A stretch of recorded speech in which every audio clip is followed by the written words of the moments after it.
Good evening, ladies and gentlemen. You're very welcome to this evening's lecture on the Sligo Local Gas Network. On behalf of Engineers Ireland and the Cork region in particular, we'd like to welcome you to tonight's lecture. We're delighted to have Stevie Donnelly with us tonight from IT Sligo. Before he joined IT Sligo, Stevie worked with both the Dublin Airport Authority and Bord Gáis Energy in the energy industry. So is very experienced and has done significant research also with IT Sligo, including the Red Wolf project and working with the SEAI. So I think without further ado, I'll hand you over to Stevie. I would point out, folks, that there is a Q&A button at the bottom of your screens where you can ask questions throughout the lecture, and we'll have a Q&A session at the very end where Stevie will answer your questions. So over to you, Stevie. Thanks, Ron, and thanks for having us on tonight to talk about the Sligo Local Gas Network. So the project came about through the Sligo Sustainable Energy Community, which is an initiative as part of the SEAI Sustainable Energy Communities Programme. So Sligo SEC has a number of projects on the go, and this is just one of them. And basically what the project is about, I'll just give a small outline now, and then I'll go into a bit more detail as we go through it. So it's basically proposing or advocating for a satellite gas network in the town of Sligo to industry standard and regulated gas network. You'll see there I have a regulated starred. I'll talk a little bit more about that near the end of the presentation. The idea would be that this network would be independent from the existing national gas grid, and it would be supplied via compressed natural gas virtual pipeline. Okay, and this is a common practice in many countries where it's too expensive or too difficult to have a transmission connection for gas pipelines. So what we've done, we've carried out a preliminary front-end engineering design, FEED, and a business case analysis or financial appraisal. And that was done by Fingleton White, who were commissioned by Sligo Sustainable Energy Community to carry out the work. So this study shows that there is sufficient demand in the three main hubs, and the hubs that I'm referring to are the two in blue there in North Sligo and Finniskillen Business Park. And then the third hub is the one in red there, which is earmarked by the IDA for an industrial development. So the study shows that there is potential for 40% cost savings if users of the natural gas, if they were to switch from oil and LPG over to natural gas, and that would also provide a 15% carbon saving. So we've proven through this study that it's a commercially viable gas project, and our next stage is to move on to carry out a biogas feedstock study. So this is to prove that there's sufficient resources through, say, farming, wastes, energy crops to provide the supply of natural gas. So initially the network would take a supply of gas from the national grid through the CNG virtual pipeline. And then in the medium term, we'd be mixing in blends of locally sourced biogas or biomethane. Why is this good for Sligo? Large energy users can reduce their carbon. They'll move from oil to gas, which is, albeit a fossil fuel, a much cleaner fossil fuel. There's cost savings involved. It'll protect the approximate 3,000 foreign direct investment roles currently in Sligo and the surrounds. It will open up opportunities for green gas transport for buses and haulage, which is a Gas Networks Ireland priority. It'll help Sligo enter into the circular economy and provide a hub for agri-sector green gas, again from waste and crops. And then again in the medium to long term, it will provide access to the hydrogen economy. If a gas network has been built now, it should be built that it can take a blend of hydrogen or even 100% hydrogen. So there are the high level details of the project. I'm just going to talk a little bit about what we do here at IT Sligo, and a little bit about Sligo SEC, and then I'll go into the detail of the actual gas project. So I work for the Contract Research Unit in IT Sligo. We're part of the research department, and we provide dedicated outreach, research, development and innovation support to regional enterprises, communities, individuals in the public sector. You'll see their list on the left. We work with Enterprise Ireland and the Local Enterprise Office. And one of our key projects there is the Lower Carbon, Lower Cost project. We're also heavily involved in European funded research projects, the Interreg Red Wolf project, Symbioma and AgroRes. On top of that, we also are regional coordinators for the SEI Sustainable Energy Communities Programme for the Border and West region. And as part of that, we work very much so with Sligo SEC, because IT Sligo is part of Sligo SEC, as well as you'll see now, some of the other large energy users in Sligo. So Sligo SEC is a collaboration of some of the largest energy users in Sligo, including Abbott and AbbVie Pharmaceuticals, IT Sligo itself, Sligo County Council, HSE Northwest, Sligo University Hospital is located right beside IT Sligo, and then our partner Plan Energy, who has helped us to develop this project to the stage it's at now. So obviously we have a vision to provide a leading role in the region for sustainability, health and learning.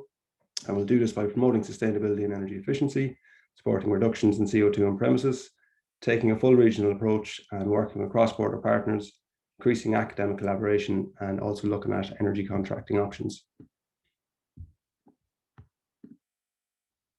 Okay, so Sligo SEC was established in December 2016 as a leader for regional sustainability. Since then, we've carried out some works, or our partners within Sligo SEC, those companies have carried out works to the tune of €350,000, energy efficiency capital works, such as LED lighting, refrigeration upgrades, heating upgrades, and also electric vehicle charge point installs. We've also carried out an energy master plan for Sligo Town, and some of the main elements of that master plan include audits for the residential sector. We carried out 30 residential sector audits and have put together a plan for multi-annual work plan up to 2030, and the idea of Sligo SEC becoming an energy agency to act as a one-stop shop for homeowners to come to in order to avail of the retrofitting grants available from SEI. We've also had a look at the small and medium enterprise sector and the community sector to see what types of projects are available there. We've carried out some audits on some buildings. And on top of that, we've looked at the Sligo SEC members, some of the projects that they've done, and we've have case studies of those in our plan to encourage other entities to do the same thing, so by way of knowledge sharing. And then one element that we've done at the same time as doing the energy master plan is to look at the infrastructure requirements in terms of energy for Sligo. So one of those will be the idea of a community-led renewable electricity generation scheme through the Renewable Electricity Support Scheme. And then the one that we're going to talk about tonight is the Sligo Local Gas Network. So Sligo is not on the gas network. Many people may think that it is. Most people realise that it isn't. So this is just two maps to illustrate that point. One from Gas Networks Ireland showing that Sligo is nowhere near the gas network. So we're trying to bring it closer to the gas network. And then the diagram on the right is the proposed CNG filling stations that Gas Networks Ireland have planned. And again, you can see there's none planned for Sligo or towns in and around Sligo. So why this is significant, Sligo SEC, large energy users, we had some knowledge sharing, some energy efficiency works, a little bit of renewable electricity generation, but the idea of really doing something about our energy supply, because the Northwest is severely reliant on oil and LPG for energy use and for heat demand. So when companies come to set up in Ireland, one of the first things they might look for if they're an energy intensive company is access to the natural gas network in order to implement combined heat and power technology, thereby being able to generate their own heat and their own electricity on site and make their overall production more efficient and cheaper. So Sligo, I suppose, is at a disadvantage when it comes to that. So we started looking into this. And back in 2010, some of you may recall, GasLink was the gas system operator as part of Bord Gáis Networks. So back then there was a new towns analysis study done, a phase 3 study, and they looked at lots of different towns. You can see them all listed there, to see the potential of expanding the natural gas network to those towns. And so they do it in two elements. They figure out how much would it cost to connect those towns, transmission connection, and then how much would it cost to build a distribution grid around that town for the businesses and homes, and a forecast of who will connect to the network. So the interesting thing here was, even though the transmission net present value for Sligo was minus 43 million, the distribution element of that plan was positive to the tune of 4.54 million. So that was something that we said that we could possibly work with that. And we started talking with Gas Networks Ireland, and specifically with Ian Kilgallen, the Innovation Manager in Gas Networks Ireland. And Ian started talking to us about satellite gas networks, or virtual pipelines, that exist in many, many countries across Europe. And so this is the broad idea, that you fill up trucks at the existing national gas grid, say in Ballina, Athlone, or somewhere like that. You fill them up with compressed natural gas. You bring the trucks to the location you want to decant. In this case, we want to bring it to a satellite gas network, a small distribution network in Sligo. And then you decant there, and then you supply that natural gas to those companies. So this is the idea, or the concept behind it. So we carried out some analysis with our partners, and we analysed the energy information that we had for the 24 largest energy users in Sligo. And it showed that they were using about 43 gigawatt hours of electricity, 29 gigs of LPG, and 15 gigs of oil. So overall, those companies were spending about 3.6 million per annum on oil and LPG. And taking just simple case, if they were to switch to natural gas, then they'd make a saving of $1 million. The natural gas would cost 2.6 million. So that represented approximately a 30% saving and a 1,500 reduction in CO2 per annum. So it was something that definitely warranted further consideration. We had support from Jennings O'Donovan Consultancy in Sligo to provide the proposed map layout. You can see there. You can see the top map shows that it was a network connecting a couple of different sites. Once word got out with different entities, people were picking up the phone and saying, "I hear you're building a gas network, can we get on it?" So we expanded the map a little bit to include Sligo Retail Park, and to have a proper ring main around the town. So with a total pipeline length of 22 kilometers. Okay, the approximate cost of that was about 10 million for installation, gas injection, gas transport vehicles, and consents and contingencies. Okay, and the idea then that this satellite distribution network would be an enabler for green gas in the northwest of Ireland, because without the network, it's difficult to access green gas. So we felt we had enough to go on with the analysis we'd carried out with our partners to make an application to the Project Ireland 2040 fund, and the fund we picked was the Urban Regeneration and Development Fund. We were looking for project development cost there to the category B. So we had lots of support there from Sligo County Council. Sligo County Council were the lead for this application, with good support from David Kiley, Pete Murtaugh, Ian Kilgallen, Mel Gavin and Gavin Forkin, and then myself. And then we had a lot of other bits and pieces, bits of support from the different companies to fill out the content for that form. Unfortunately, that application was unsuccessful. I'd argue the project was too innovative, but what it did was it sort of meant that the members of Sligo SEC came around. We worked together on this project for a number of months, made this application, and obviously we were looking out for the next opportunity to apply for some funding to try and develop the project. So we found the G&I Innovation Fund, and we applied for some funding to carry out a front-end engineering design. Okay. We were successful in securing some funding from that, and as part of it, we formed a technical steering committee. So we wanted to widen out the expertise we had in the room, and we currently had basically some large energy managers from large energy users in Sligo, and we had a couple of other interested parties from the county council.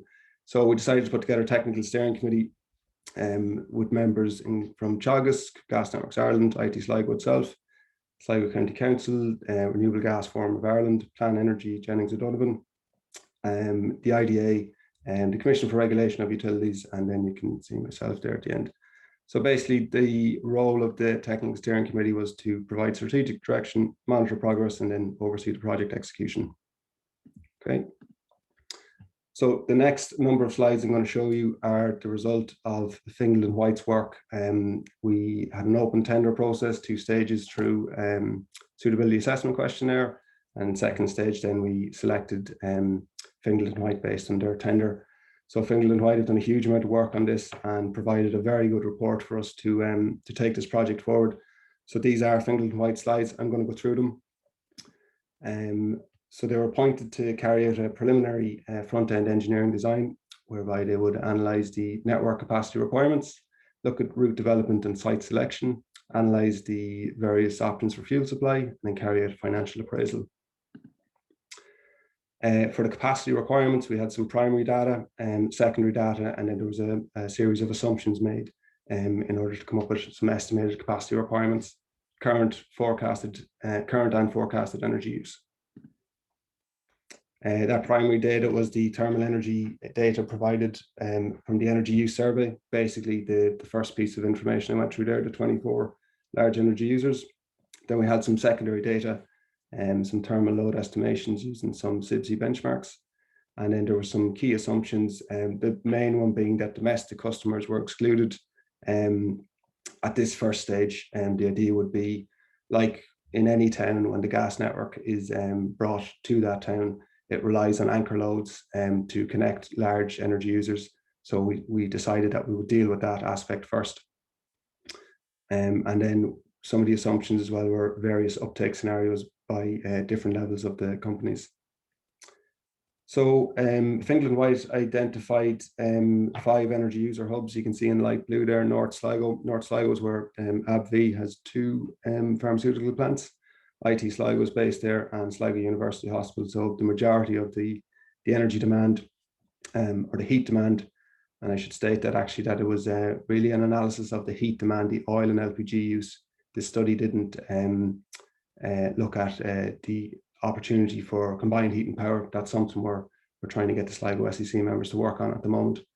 So from looking at the oil and LPG consumption, North Sligo in light blue is the largest energy hub there. Moving on then to the left-hand side of your screen in dark blue, which is Finisclin and Abbott have 2 plants there. Sorry, 1 plant and 1 office. And there's a number of other sort of medium scale users within Finisclin Business Park that would connect to the network. And then the third energy user hub would be the IDA Oakfield development, which hasn't started yet, but obviously if they're trying to attract large energy users and large employers, then it would be great to have gas being offered to them. And then the other 3 hubs there, one at Carrow Retail Park, Sligo Town Centre itself, and then over at Cranmore and the Sports Complex. So the idea was that the network would develop maybe in 1, 2 or 3 stages, with North Sligo, Finisclin and Oakfield being part of that phase 1 and phase 2 approach. So we looked at the forecast energy demand. Sorry, Fingal and White looked at the forecast energy demand, and I won't dwell on this. You can see the numbers there. North Sligo had the majority of the energy demand, followed by Finisclin and IDA. So this provided, I suppose, connecting priorities for the network and where you would start to build. So they had high, medium and low scenarios. And then the idea of these contract loads that I talked about, these anchor loads, unless the largest energy users connect to this network, then it's difficult to see it taking place. So there was high, medium and low uptake scenarios. And that's just an example of what it would mean. So Fingal and White focused on the medium uptake scenario. And again, you can see there on the right-hand side in red, North Sligo was the largest consumer with 52% of the total energy demand, followed by Sligo Town and in top left in one of the shades of orange is 17%, but that would rely on a lot of small, medium enterprises connecting. So really the focus of this for the moment is that we would look at North Sligo, then we would look over to Finisclin, to the next largest energy users, and then onwards to Oakfield. And as the project would develop and we gain more access to renewable gas, then we would try and create opportunities to connect smaller businesses. But we have to try and make it viable first for the largest energy users. Okay, so then Fingal and White would have looked at some pipeline route options. And that's what I spoke about there, the priority of where you would connect first: North Sligo, Finisclin, and then Oakfield. Okay, and the various considerations that were considered: the route length, the opportunities for future expansion, gas injection location, way leaves, national road crossings, architectural areas. So they looked at a lot in deciding what the preferred options would be. So they also looked at the options for river crossings. There's not that many river crossings, especially road crossings that go from north to south Sligo. There's one planned here, Eastern Garvoke Bridge. I'm not sure when that's going to take place. There's a couple of footbridges, and then there's probably two very old bridges, Hyde Bridge being very old, so it was deemed that probably wasn't a suitable location. And then we have the Hughes Bridge crossing here, which would it's deemed to be the most suitable location to have a crossing for a gas pipeline. Okay, and obviously North Sligo is above Hughes Bridge there to the north, and then Finisclin is over to the west. And this is just a couple of options for how the pipeline would connect. You can see the top of the orange line there is ABV coming down past IT Sligo and into the hospital. And then there's a few different options there about how you would get across to the other ABV plant, come down and cross the bridge. And then a couple of options again about once you cross Hughes Bridge, how you come through Finisclin, and depending on which companies are going to connect, and you have your contract loads there, which ones connect will dictate what route it takes. And then out to Oakfield Business Park. So Finisclin is kind of at the north of your screen here, and then the new Oakfield development here is in the south. Okay, so they're the three priority hubs that we would look to connect first. And then some more imagery here about the potential pipeline route, if it was to come into Sligo town centre and on over to Cranmore and the sports complex. And then also Carrow Retail Park, which is a number of medium energy users.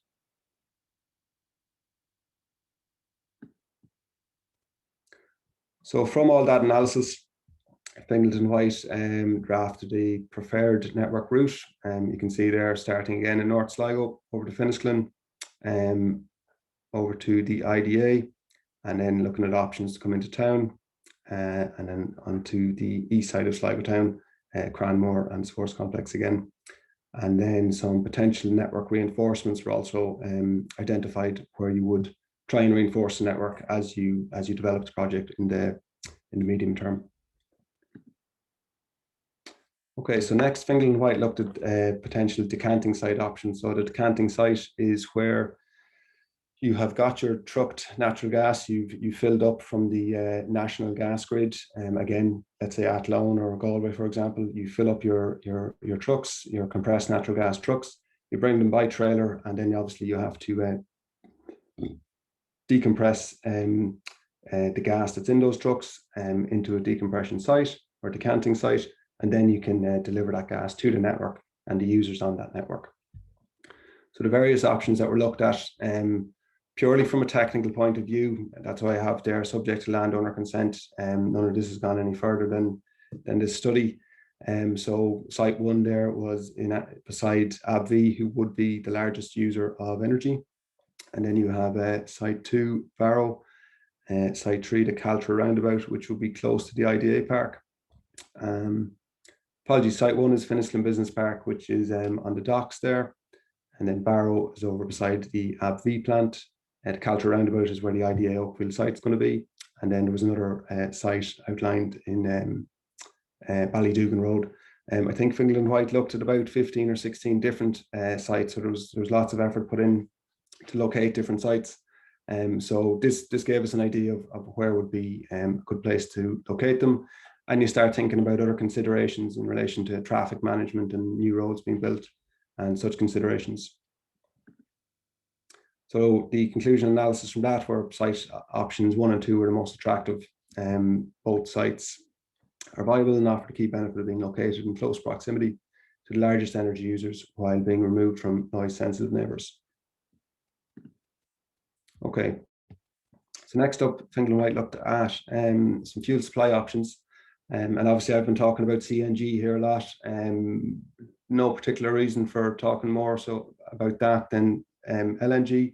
There is LNG in operation in Ireland, but we felt that CNG is probably the more plausible in the short to medium term, but that's not to say that this network couldn't be supplied by LNG. And you'll see how both those supply options are differentiated in the financial appraisal. So CNG, compressed natural gas, and LNG, liquefied natural gas, they're stored at different temperatures. So if you imagine again that the virtual pipeline of trucks are filling up on the national gas grid and then driving to Sligo to decant here. So you might have 1, 2, 3 trucks. You might have 3 CNG trucks coming to Sligo to decant maybe once a week. Whereas if you were to use LNG, you would only need 1 truck. So it's 3 times the amount, but the LNG regasification facility would require a lot more technical input and much more. It's a much more difficult thing to do. Again, these are in operation in many other countries in Europe and some in Ireland, but it's they're 2 very different ball games, CNG and LNG. Okay, so again, a decision hasn't been made on that. We're just looking at the overall options available to the gas network at the moment. And some things that we would have to consider would be security of supply. So if we were to look at LNG, the strengths of LNG, it's traded nationally throughout ports in Europe. So you have a diversified supply, shipped in ISO shipping containers. There's an established supply chain for LNG in Ireland. There's a higher energy density, as we discussed, so it's good for storage and transport. Then some of the weaknesses, there's carbon footprint associated with LNG because of the processing and the shipping that's required to move it. There is a limited supply chain in Ireland, even though there is an established supply chain, it is limited. And then the current business model requires contract with a single shipper over a 10 to 15 year period. So again, you're requiring getting into a long-term contract. Then CNG, compressed natural gas, the strengths. Gas can be procured from multiple shippers. CNG has the shorter supply chain. The virtual pipeline is in effect an extension of the Irish national grid. So that's something that we are trying to work on with the regulator, the Commission for Regulation of Utilities at the moment. If this satellite network were to be built, how would it be built? Who would own it? Would Gas Networks Ireland be the automatic owner? Would another network operator be the automatic owner? And how would either of those owners ensure that they are in compliance with the current regulatory arrangements that exist in Ireland? So a lot of work has to be done on that side of things. And then some of the weaknesses for CNG, again, lower relative density and greater number of deliveries required. Currently no suitable compression facility within Ireland. That is something I believe that is being worked on at the moment by Gas Networks Ireland. And then the last point there, reliance will be on a single compression site. So the site should have duty standby compressors. Okay, so that's consideration for the decanting site that would exist in Sligo. Okay, and just a small bit about renewable fuels. The renewable fuels side of things, we've managed to secure some more funding from G&I themselves and also from some of the Sligo SEC members in order to carry out basically a renewable fuel study to look at the opportunities for biogas feedstocks that exist in Sligo and the Northwest. And that's ultimately the point of this gas network, is to try and open up that biogas market in the Northwest of Ireland. Without the network, it's difficult to see that that sector, that agri-biogas sector taking off. So we feel that it's very important that you deliver the satellite gas network infrastructure first, and then that opens up the opportunity for renewable gases in this part of the country. And that, I suppose, Sligo doesn't get left behind. So yeah, biomethane in the form of bio-LNG, imported, or bio-CNG, that could be imported or indigenous. So that's saying there you can get bio-LNG delivered from Europe to Ireland if you want. And then there's also opportunities for bio-CNG. And then obviously there's a lot of discussion at the moment in Europe through the Green Deal and many other mechanisms about hydrogen, and that we're trying to get to a stage of using hydrogen. So again, this network would help this part of the country, Sligo, be part of that transition to hydrogen in the medium and long term. And as I said, the potential for indigenous production. Okay, so then the financial appraisal for this network. Again, just some of the assumptions that I'll run through quickly. Simple payback method for 25 years using the CNG medium uptake scenario that we discussed, using a discount rate of 5%, inflation of 2%, and calculated unit cost of gas to the end user is the rate at which the medium uptake scenario yields a net present value of 0 over 25-year period. Okay, you can see there the costs that were taken at current market rates for CNG and LNG. So Findle and White looked at the capex cost that would be involved in the injection facility. Again, I won't dwell on this. I believe the slides will be available after. So total cost there of 6.8 million. Whereas if you were to go with an LNG injection facility, you'd be looking at 2 million. The reason for the cost difference there is because if it was going to be an LNG facility, the difference there of over 4.5 million would be borne by the LNG operator. They would own the regasification infrastructure. So again, two significant two options there to be considered, and it's, you're not comparing apples with apples there, and they're two different types of technology when it comes to natural gas. Okay, and then the network capex budget. So you can see there, to build the actual gas network that would connect the sites in North Sligo would cost about 600 grand. The sites in Finniskillen about 400 grand. The IDA 370 grand, and so on. So if we were to build a network in its entirety, 1.8 million would be required. And there again, it's illustrated. The total capex cost required for CNG is 9.4 million. And for LNG is 4.7 million, again, for that reason that the network operator would bear the cost. Okay, and then a little bit of OPEX would be required, obviously, to run the facility. So the column here, total CNG, would be about €1 million per year. And then again, a lower operating cost required for the LNG infrastructure.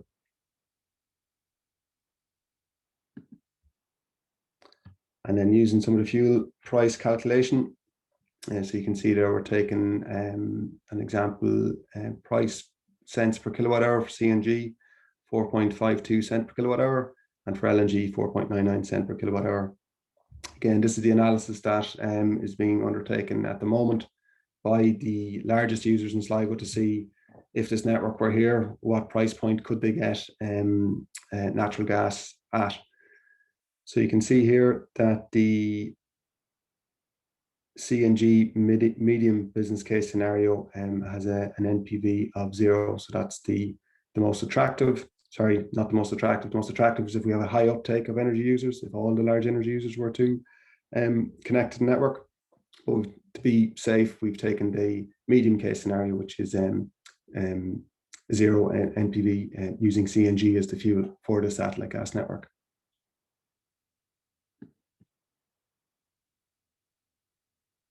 Okay, and then using some of the analysis that we'd previously carried out for the energy data that we had, you can see there again, we're talking about just oil and LPG here. Electricity is excluded, so there's even more savings available than what I'm displaying here if some of these companies were to start using CHP technology. Again, the savings for, say, large haulage companies in Sligo or the Northwest aren't factored in. That's something, again, that we're going to try and carry out some analysis on. So in North Sligo, Again, 22 million megawatt hours of LPG, 6.5 million Finisclin, and then Sligo County Council, and then total oil is 15 million 408 and 1200. So we have a total kilowatt hour consumption here of about 47 million megawatt hours of oil and LPG consumption. So using the SEI fuel cost comparison calculator, we have a price per cents per kilowatt hour for the LPG and a price per cents per kilowatt hour for the oil. So the total for the LPG is 2.8 million. The total for the oil is 1.2 million. So the total, the existing cost for energy users in Sligo identified in the study are about 4 million euro for the oil and LPG that they consume. And then if we were to use CNG, that cost would come down to about 2.1 million. Okay, so again, this is a high level financial appraisal that we've carried out, but definitely means that we have a good result to work from to try and further develop the project. So the annual energy cost difference is shy of 2 million euro there, but 2 million euro mightn't sound like a lot. That's a lot of money when you're talking about the energy spend in amongst a couple of companies in Sligo. That's a huge amount of money. So we were delighted that this study, I suppose, reflected some of our, I won't say back of a packet of cigarette calculations. We put a lot more effort in that, but it was good to get Fingal and White on board to crunch the numbers properly, look at the various options for the network layout and the various costs involved for CNG infrastructure and LNG infrastructure, and we were delighted with this result. So again, the conclusions, the financial appraisal indicates that there is sufficient thermal demand to support the network in Sligo, and there's potential savings for businesses if they convert from LPG or oil to natural gas. And then the network offers significant carbon savings with realistic routes to decarbonisation in the future, and then offers the opportunity for the potential for indigenous biomethane and hydrogen to be injected into the network in the future. Okay. And Fingal and White identified some next steps to survey the large INC customers. That's what we're doing at the moment. We're trying to engage the large users to get a bit of a commitment for those contract loads.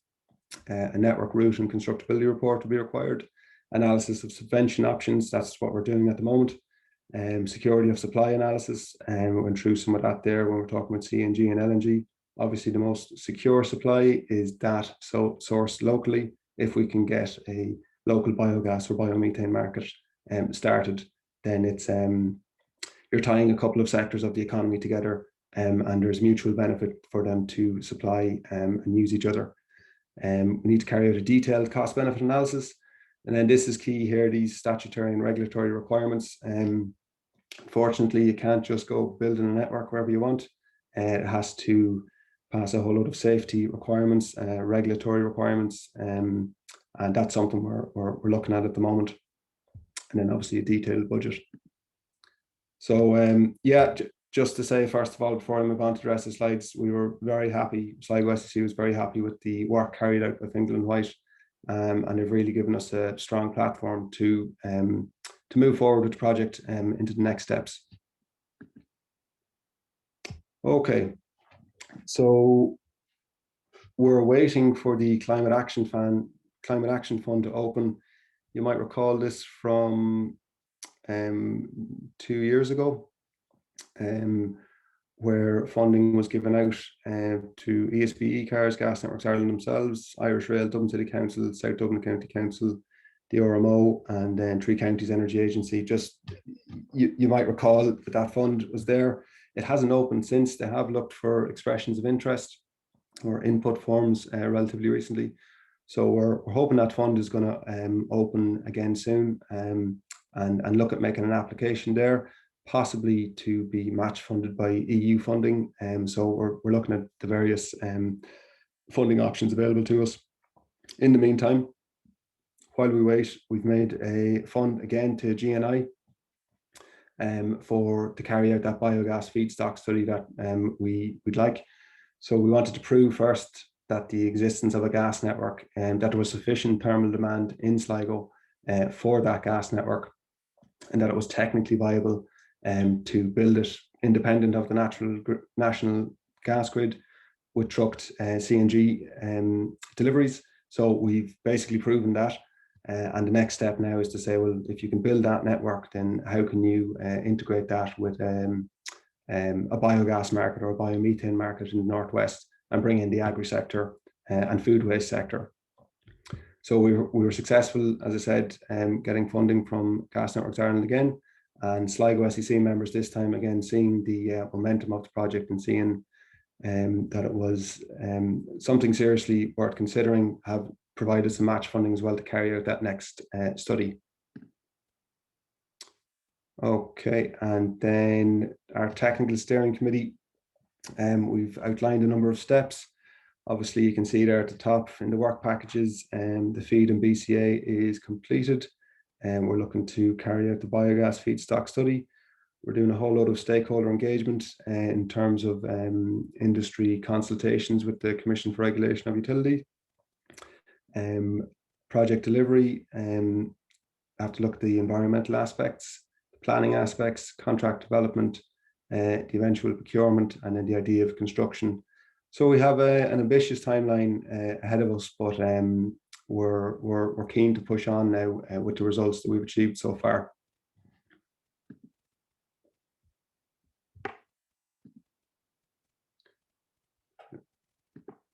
And then our next steps for 2021, as I mentioned there, we're looking to do some detailed design, some environmental studies, have that planning application sorted, that stakeholder engagement, and the operator procurement.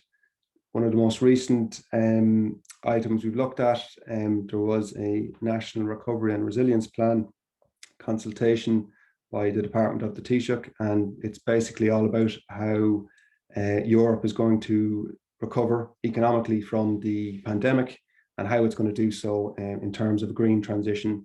So how we're going to recover and make everything more energy efficient, more sustainable. So we've made a submission to that consultation on behalf of Sligo SEC, and we had great support from all the Sligo SEC members providing letters of support.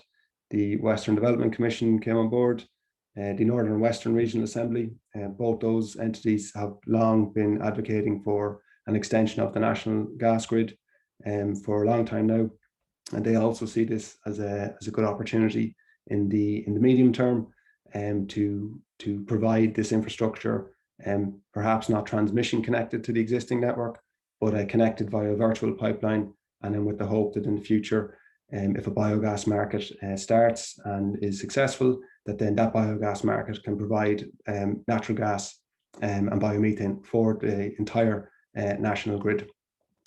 So within that consultation response, we looked at a number of things, the EU strategy for energy system integration, and there's some key elements in there around what the strategy at EU level will be. And just one of the items to look at is for those sectors where electrification is difficult. So as I mentioned, a lot of the energy users there have very high heat demand, especially in the pharmaceutical plants. So it's very difficult to electrify that. It's either not technically possible or it's too expensive. So again, for those sectors where electrification is difficult, the strategy promotes clean fuels, including renewable hydrogen and sustainable biofuels and biogas. So again, we're advocating and arguing that if you have a satellite gas network connecting up the large energy users in Sligo, then you provide a means to access that renewable hydrogen and the biofuels and biogas. And then the ACER is the Association of Energy Regulators. It's a European body. There's two associations for energy regulators in Europe. Why, I'm not sure, but there are two, and they have what's called the gas target model. So the GTM recognises new developments in gas supply chain, including the intensification of gas use in the transportation sector and small-scale applications of liquefied natural gas and compressed natural gas, and the important point such as virtual pipelines. So they have a whole lot of recommendations there for national regulators that they should help the market develop these virtual pipelines. So that's something we're going to now try and push through that Department of Taoiseach response and also through the Commission for Regulation of Utilities. The statutory and regulatory requirements of a satellite gas network need to be looked at. They need to be considered, and if this project is to go ahead. Okay, so that is my last slide, and thanks very much for listening. I hope that made sense to most of you.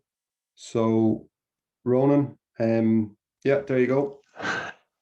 Thanks very much, Stevie. Very, very interesting lecture, and to be fair, you know, a very progressive project, you know, rather than kind of sitting on your laurels waiting for somebody up in Dublin to, you know, just getting on with it, which is great to see. I see we've quite a few questions there, so I might as well get stuck into them. So John O'Shaughnessy, who's the owner of the infrastructure and how is capacity assigned? Is it owned by the anchors, and can they trade it in the future if their personal demand reduces? That's a good question, and that's something that we have discussed. I suppose at the moment, the project concept is owned by Sligo SEC as the proposer of the project. So it's like a collaboration of users, but we haven't made a final decision on who would actually own the infrastructure. When you look at the likes of IT Sligo or Sligo University Hospital or AbbVie, do they really want to own gas infrastructure, or do they just want cheap green gas? The answer to that is they want cheap green gas. So they might be looking for a network operator to come in, run it. And as I mentioned earlier, one of the quickest routes would potentially be for it to become an extension of the national gas grid. So therefore, G&I would become the owner operator. So that's a quick solution. Not saying that that is the definitive solution. There could be another option then where an outside operator, there's lots in existence in Scotland and England and Northern Ireland, one of them could come in to operate it, and they could operate it for a number of years, and then they could potentially sell that on to the grid operator here, Gas Networks Ireland. So there's a whole load of options there. You're on mute, Ronan. Apologies. I suppose it's good to have those options. You know, I mean, if you're working with a monopoly, then obviously you're in a weaker position. So I suppose you have an advantage in being a satellite currently, you know, a potential satellite rather than a connected to the main network, because you have then the options of other providers or other infrastructure providers, I suppose, as opposed to necessarily the suppliers. Ultimately, as well, on that point, we would like access to all of the gas suppliers in Ireland, not just the operators. You know, we want to be able to buy gas from the national grid any way that a company would do so, but obviously it would have to be trucked. So we're looking for that price point to be right. Right, yeah, that's fair enough. Brendan Murphy, thanks for excellent presentation. Have you considered the summer/winter demand differences? Would there be a need for storage? We haven't considered that. I suppose what we did was look at the overall energy requirement. It's a good point, though. Ultimately, the majority of the energy demand here is down to a heat requirement, an ongoing heat requirement, whether it's summer or winter, for injection molding and making medical devices and supplies. So it's basically that year-round demand that pharmaceuticals have would be the majority of the load. So short answer, we haven't looked at summer-winter differences. Okay, it's a different type of heat demand to what you might typically expect in a domestic or a commercial kind of office type setting. It's an actual industrial demand as opposed to necessarily commercial demand for, as I say, offices or whatever. Okay, very good. But it's a good point for, if we're not going to use the gas during the summer, we'd be reducing our CNG trailer loads in that respect. We wouldn't need as much. So I suppose perhaps when it's kind of coming in by by truck, perhaps it's not as much of an issue, but I guess if your ultimate aim is to have the anaerobic digestion providing it, maybe then it becomes an issue there. If it's being Exactly. produced year round, it might need storage. That's fair enough. Brendan also asked, was there any consideration given to kind of leapfrogging straight to hydrogen? You know, Yes, there is. That consideration is a big leap to make when you're trying to keep the team together. You're trying to focus on something that is achievable in the short to medium term. So there is a town in Scotland called Oban, and I think that they have some hydrogen infrastructure. And there's also blends of hydrogen being used in a couple of places in the UK. That would be a great idea to say, right, that's it. We don't want natural gas at all. We don't want that dirty fossil fuel. We want to jump straight to hydrogen, bypass the whole AD biogas sector, just straight to hydrogen. We have to get that hydrogen from somewhere, and you could argue that could come from wind turbines, from power to gas, from the coast of Sligo. So we haven't jumped that far ahead, but it is something. And funny that it's mentioned, because you can see that lots of European funding and research funding, not just research funding, proper demonstration funding is available if you take steps like that and really aim high and have a vision like that. So that's something that's there, and I'd love to, if the right fund came along to say, great, we'll build hydrogen infrastructure here in Sligo, I would jump on that fund. But at the moment, we're trying to use the resources we have, and there's still a whole lot of stakeholder engagement to get the idea into people's heads. But that hydrogen idea is, Sligo's disadvantage is the opportunity to jump to a technology like that. We don't have an existing aging gas network here at the moment, like a lot of the country, where parts of it need upgrading, like the electricity network as well. We just have oil and LPG deliveries, so you're starting from a base of something where any kind of network would be an improvement. Yeah. So to take it forward to the hydrogen side of things, again, we would have to ensure that the users are happy to jump to hydrogen, that their boilers and heating equipment are able to jump to hydrogen. So a whole lot more analysis will be needed there, but that's definitely something we are thinking about. Very good. Next question there. I suppose you had kind of mentioned that you're concentrating on the large anchor users to get it up and running, but Brian Cassidy asks, is there any appetite in the domestic market for gas to be used as central heating in the home? I know that's maybe a step on, but is it something that you've looked at? That's something that could, I suppose, you have to look at where national policy is at the moment, and if the government's talking about installing 400,000 heat pumps in homes by 2030, you start to question, well, where's the role for gas there?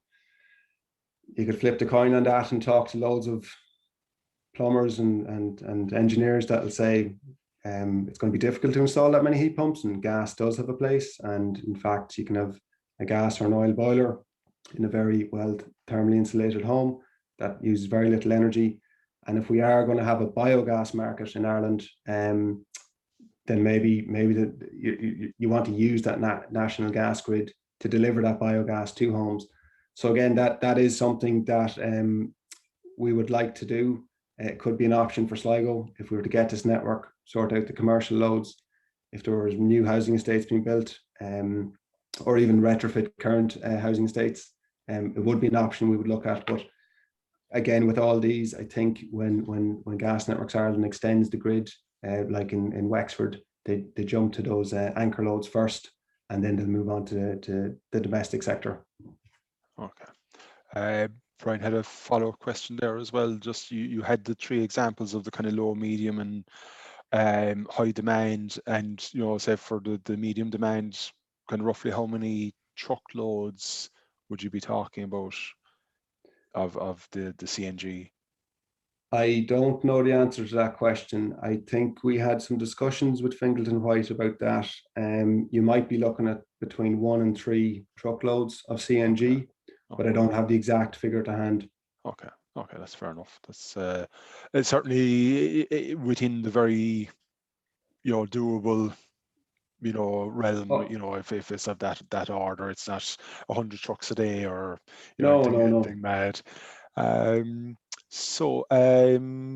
Parkinson asked, what size diameter gas main will be installed in the network, and are there existing ducts or redundant water mains that can be utilised in certain locations?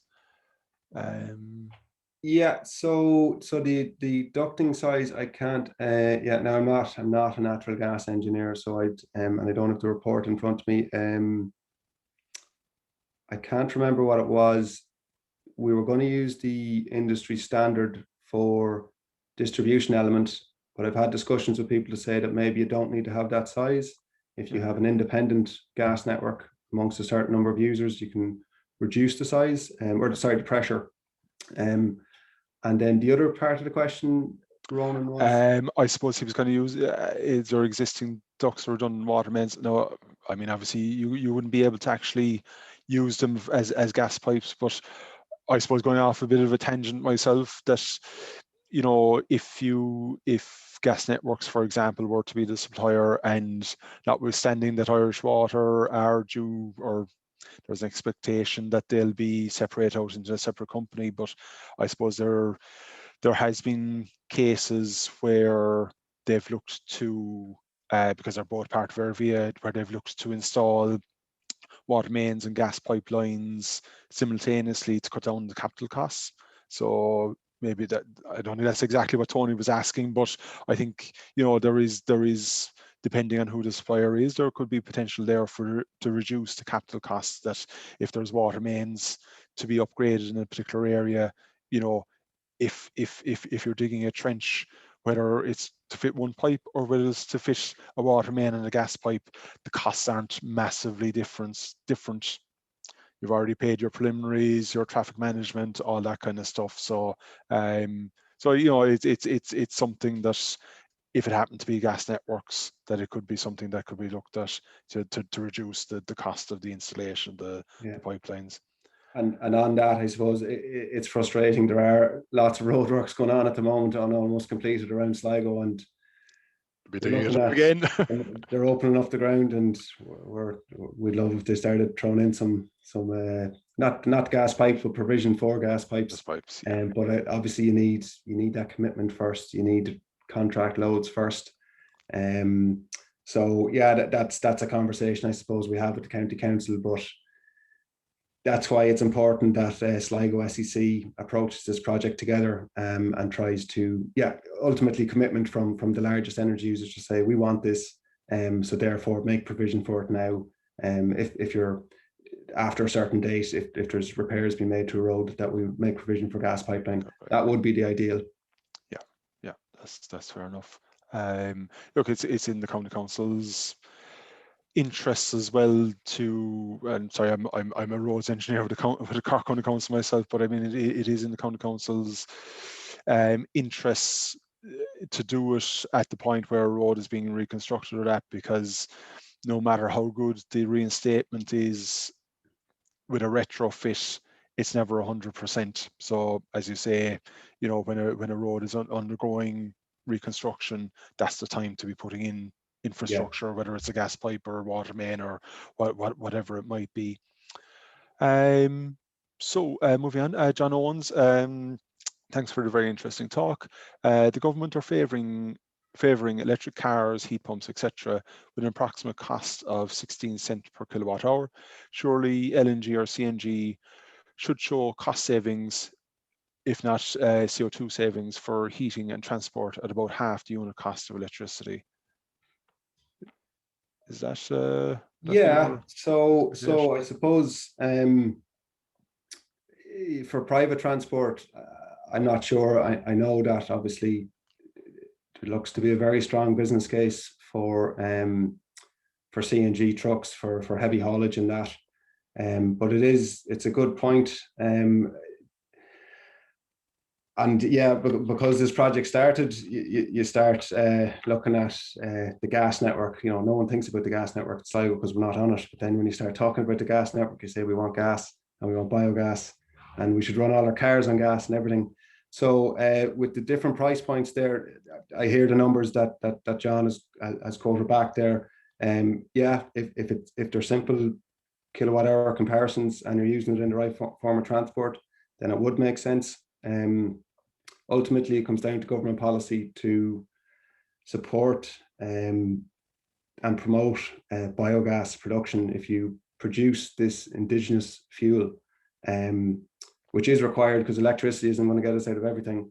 If you produce this fuel, then you will have the various sectors that will come to use it. And there's a lot of truck companies now using it. And actually, someone in Sligo has just joined our technical steering committee, Sligo Freeze Chill, who have a business transporting from Dublin Port to Sligo and back. So they're looking at how they can improve their costs when it comes to the diesel that they're using. So they're very happy to come on board this project, and we're happy to have that transport side of things as well. Yeah. Would those be like in kind of terms of heavy haulage and that, would it likely be fully run on LNG, or would it be a kind of a mix? I know kind of cars you can kind of retrofit a kind of a dual tank, but I don't know, would you know, in terms of kind of heavier haulage, is it a case of flipping completely over to the other fuel type? I'm actually not sure. That's outside of my expertise. I don't know if you can just convert. There's probably plenty of other people on the webinar that could answer that much better than I could. I'm not sure. I just know from Sligo Gas point of view that CNG for trucks does make sense, that fleet operators are switching over. So, but I'm sorry, I can't answer that. Oh no, that's fair enough. Sinead Sweeney, I think maybe you've partially answered this. Just asking if there's been other studies on similar projects, either in Ireland or in other European cities. You had mentioned a town in Scotland, I believe, earlier. Yeah, there's a town in Scotland called Oban that has some form of hydrogen network. I don't know a great deal about it. You have these calls with people and they start talking about different towns.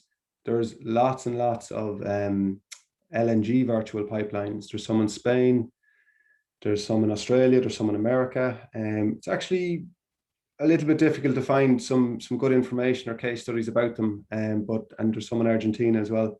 So there's two types of virtual pipeline. There's the LNG pipeline, and then there's the CNG pipeline. It's basically what you put on the back of the truck. So again, I think they've been in operation for a while now in other parts of Europe and that. So we might be coming to the stage now where possibly CNG is the better option for a smaller market.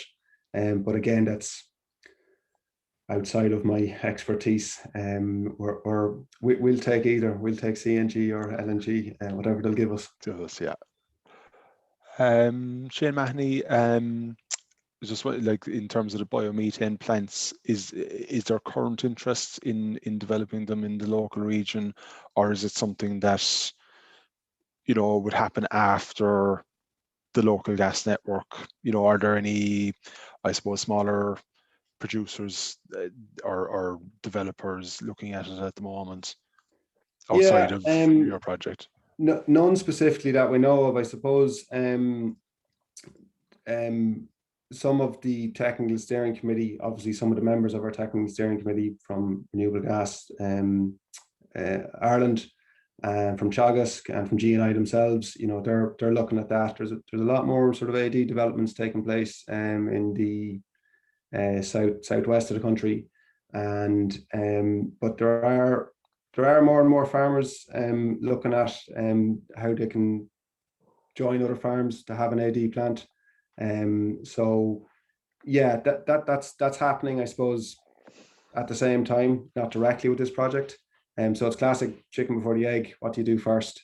Because we don't want a load of AD plants to set up in Sligo and Donegal and Leitrim and then be bringing their gas to the national grid. We want them to bring it to Sligo. Yeah. If there's no marketplace here, then we miss out twice. We don't get gas at all, and we don't get the indigenous gas that's around Sligo. So the two, that again is the ideal scenario. Possibly the top ideal scenario is a full hydrogen network. But the second ideal scenario is that you build a network and you build maybe 2 AD plants to fully support or almost fully support the total energy demand.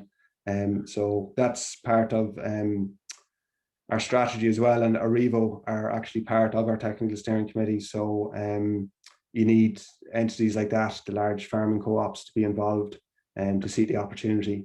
So yeah, it's proper. All sectors working together here, from pharmaceutical to agri to academic to public sector. So we're trying to do it all. Just I to be awkward, but from kind of an environmental point of view, is there any kind of, at the scale you'll be looking at, is there any risk of I suppose, rather than using waste feedstuffs in those kind of plants, that you would need to then go to, you know, actually produce feedstuffs for those plants to keep them running at the capacity that you need? Yeah, that's, I suppose, a problem we haven't come up with yet. There's a great study done about Dingle and about the potential for AD there. We'd like to do something similar for Sligo. Absolutely, no one wants to get into a situation where you're, you know, it's like the biofuels argument in Brazil, generating crops just to make fuel, and you're just using the land use challenges. So I suppose ultimately, if we're Sligo SEC and this is a community project, we would like to have maybe safeguards in place to say, well, that can't happen, that the supply would have to be sustainable. And actually, that's why GNI are giving us the money to look at sustainable feedstock supplies, not just look at feedstocks, no matter where they come from, but sustainable ones. Very good. Question there from Finine O'Driscoll, who I suspect is from Sligo. Have you considered the old Finiskin landfill site as a hub? Yeah, that was discussed with Sligo County Council, and I'm not sure, is it down to how long a landfill site has to be, excuse my terminology now, or lack thereof, how long basically that land has to be left alone once it has changed use. And I'm not sure, is it okay to just put an AD plant on it? Okay. I believe there were some studies done on that in Sligo, possibly by the Sligo County Council a number of years ago. One of the sites that we identified there for the decanting facility is down on the docks. So we haven't looked at the AD site specifically yet, but obviously now that we're funding to carry out further study, we'll probably be looking at that old waste site in Sligo again. Okay, very good. Last question, Brian Murphy. So fuel cost savings are based on oil and LPG prices of 7 and 9 cents per kilowatt hour, respectively, obtained from the SAI. These seem high for the type of energy users required as anchor tenants. Do they reflect the prices these important anchor tenants are paying, I suppose, currently? Are they likely to be getting a discount on it if they're buying at scale? They're getting discounted, I suppose, because this is a collaboration amongst a lot of people. We can't go publishing the exact figures that these guys are using for their energy. So absolutely, and the SEI fuel cost comparison is yeah, it's SEI broadband figures. These guys in Sligo are definitely getting better fuel rates. So yeah, we have to do more work on that, and that's ultimately down to those contract loads to see what is the price they're paying, compare with what's been said in the study, and then see how they can integrate CHP at that price and do some forecasting around that. Yeah, that's fair enough. Actually, something that kind of it occurred to me as well on that, you know, you had kind of referred to nearly €2 million in potential savings, but the price per kilowatt hour, I think it was a 4 or 5 cents, something of that order. Presumably that from the supplier's side, that includes, you know, their profits and overheads and stuff, that the 2 million is potential savings to the customer. To Would that be yeah. Yeah. Okay. Yeah.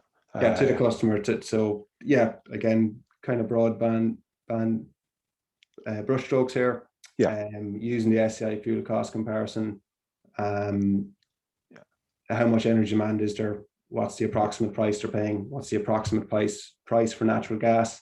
We have included the price, that the additional price per kilowatt hour to cover the cost of that CNG virtual pipeline. So we're trying to show a saving, a decent enough saving, but also then obviously giving that infrastructure for the biogas market to take off. Yeah. So I mean, there's even if the price per energy for energies that they're paying at the moment is lower than the rates given, there's still a massive buffer there. You know, like there's still going to be, you know, even if it was cut in half, it would still be €1 million or thereabouts. You know, so. Yeah, and that was the first analysis, and straight away, some of the larger energy users said, "Oh, we're getting a better price than that," but they won't tell us what it is. So they have to do that analysis in house. So all we can go on is publicly available information at the moment. We do have some analysis done, and we are working with those users with some of the Fingal and White spreadsheets that they created to get down and dirty into the detail.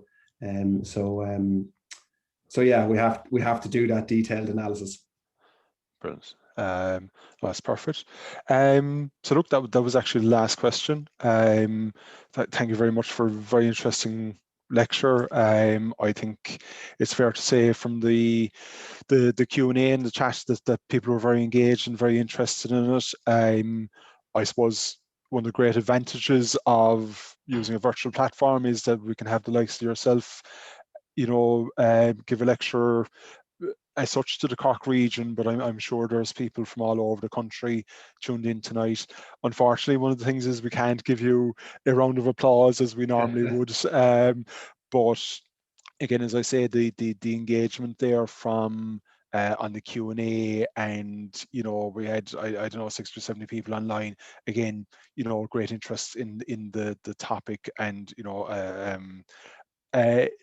you know, it comes across that you're used to speaking, you know, public speaking. You know, the likes of myself now are kind of stumbling over my words. So look, again, thank you again for a very interesting lecture. And look, I guess I'll leave it at that.